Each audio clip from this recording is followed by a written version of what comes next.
Kita suka tak suka, Islam tu memberi keadilan. Ni kecoh lah sehari dua ni. Sebab satu orang lelaki, abang Tesla, ni abang Tesla punya isu ni, dia duk kahwin dua orang. Maknanya kahwin seorang, kemudian dia menikah lagi seorang.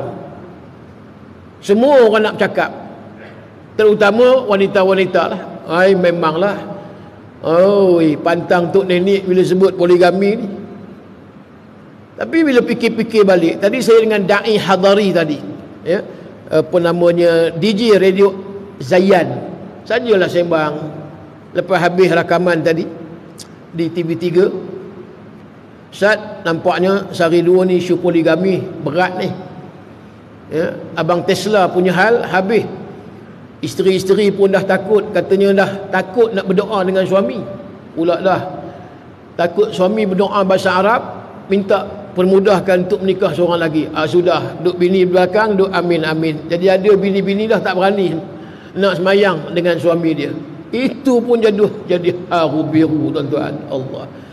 Ada yang isteri kata tak apalah abang semayang dulu, saya semayang seorang pula dah. Ini nak cerita, tuan-tuan ni. Kita tak boleh menentang, hukum tetap hukum. Kan bila disebut fankihu ma tabalakum minan nisa'i masna wa thulathu wa ruba' fa in khiftu alla ta'dilu fawahidah.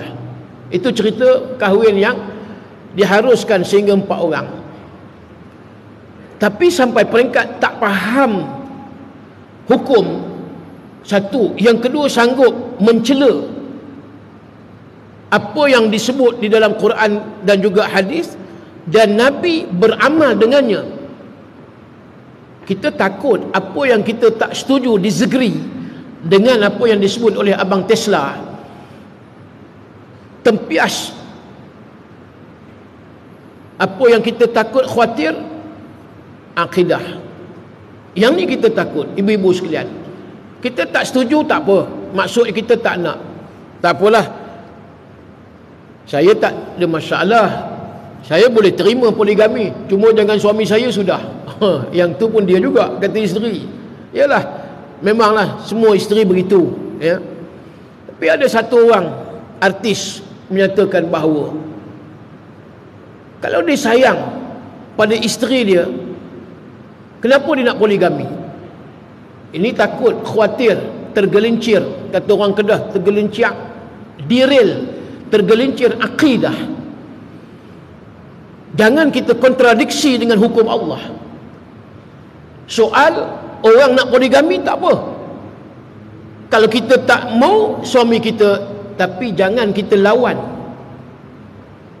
Sembang dengan Da'i Hadari tadi, itulah di akhir zaman ni, sebab orang ramai jauh daripada masjid, tinggalkan masjid. Jadi bagaimana mereka nak mendapat satu knowledge, ilmu daripada Quran dan hadis?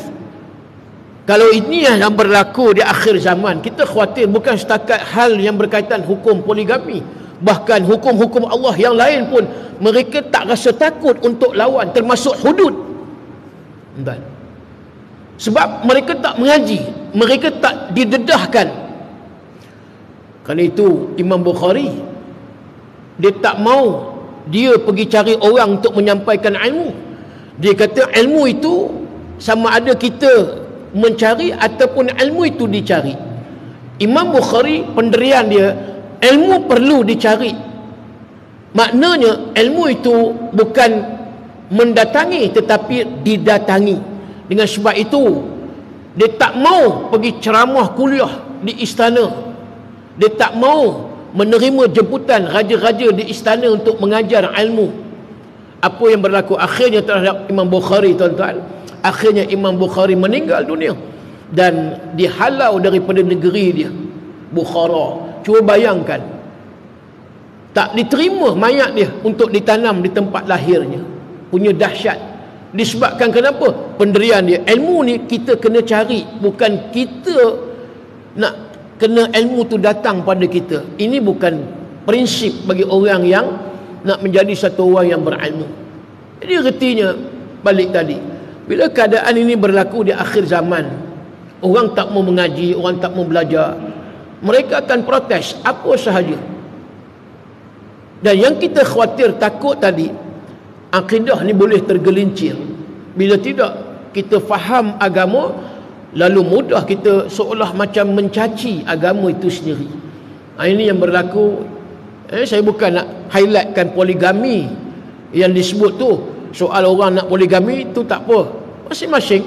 Tapi jangan sampai peringkat kita menyindir, memerli hukum Islam, menyindir hukum Islam. Ibu-ibu, tuan-tuan sekalian, soal setuju tak setuju itu cerita yang kita rasa tak mau, kita tak apa, kita kata suami abang, cukuplah saya ni dah cukup dah, apa yang tak cukup tak usahlah kahwin menikah seorang lagi. Tapi jangan sampai, apa perlunya poligami kalau sayangkan pada isteri yang saya ni sebagai orang yang mula dah.